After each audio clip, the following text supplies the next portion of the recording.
BC వర్గాల సమస్యల పట్ల నవచైతన్య బీసీ సంక్షేమ సేవా సంఘం ఎల్లప్పుడూ కృషి చేస్తుందని సంఘ వ్యవస్థాపక అధ్యక్షుడు మేడిబోయిన గంగా యాదవ్ తెలిపారు.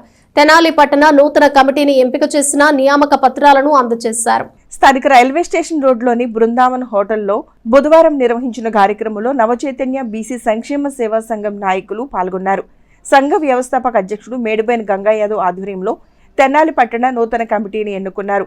నవచైతన్య బీసీ సంక్షేమ సేవా సంఘ తెనాలి పట్టణ అధ్యక్షుడిగా చట్టు శ్రీనివాసరావును, పట్టణ యోజన విభాగ అధ్యక్షులుగా విశ్వనాథపల్లి శంకర్లను నియమించారు.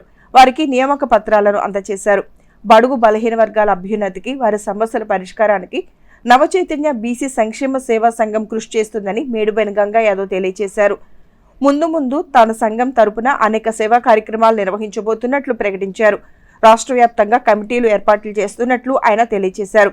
ఈ కార్యక్రమంలో మల్లంపల్లి భీష్మపాములు, బడుగు మహేష్, బడుగు నాగరాజు, కె లక్ష్మణరావు, అమినిగడ్డ ధనరాజ్, పి యలమంద, మట్టి నరేంద్ర, గోళ్ల శ్రీనివాస్, గంధం శ్రీనివాస్ తదితరులు పాల్గొన్నారు. ఆంధ్రప్రదేశ్ బీసీ నవచైతన్య రాష్ట్ర అధ్యక్షుడిగా తెనాలి పట్టణ చట్టు శ్రీనివాసరావు గారికి టౌన్ అధ్యక్షుడిగా ఇవ్వటం జరిగింది. అలాగే శంకర్ గారికి యూత్ అధ్యక్షుడిగా ఇవ్వటం జరిగింది. వాళ్ళు ఇప్పుడు బీసీలకి అండదండలుగా ఉండి వాళ్ళకి ఎప్పుడైనా ఏమైనా అన్యాయం జరిగితే వెంబడే స్పందించాలని చెప్పేసి మనస్ఫూర్తి కోరుకుంటున్నాను. కానీ వాళ్ళు తీసుకున్న బాధ్యత జాగ్రత్తగా భయభక్తులతో వాళ్ళు పనిచేయాలని చెప్పేసి కోరుకుంటున్నాను.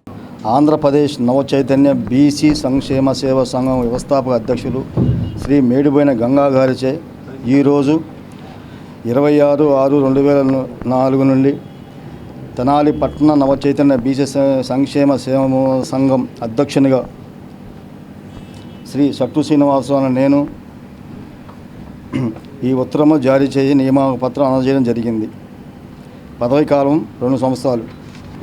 చట్టు శ్రీనివాసరావు నేను రాగద్వేషాలకు అతీతంగా బీజశాలకు పోకుండా బీసీల ఐక్యతకు అభివృద్ధి పాటుపడతానని, బీసీల ఆత్మగౌరవాన్ని నిలబెడతానని, కుల మత వర్గ వర్ణభేదాలకు సంబంధం లేకుండా బీసీ జాతి పురోభివృద్ధికి చిత్తశుద్ధితో కృషి చేస్తానని, రాష్ట్ర అధ్యక్షుల ఆదేశానుసారం నడుచుకుంటానని దైవ సాక్షిగా ప్రయాణం చేస్తున్నాను. ఆంధ్రప్రదేశ్ నవచైతన్య బీసీ అధ్యక్షుడిగా మన గంగా అన్న ఆధ్వర్యంలో నవ యువకుడిగా నేను కూడా జాయిన్ అయ్యాను. కక్షపాతాలు లేకోకుండా సేవా కార్యక్రమాల్లో యాక్టివ్గా ఉంటాయని చెప్పి మనం చేసుకున్నాం.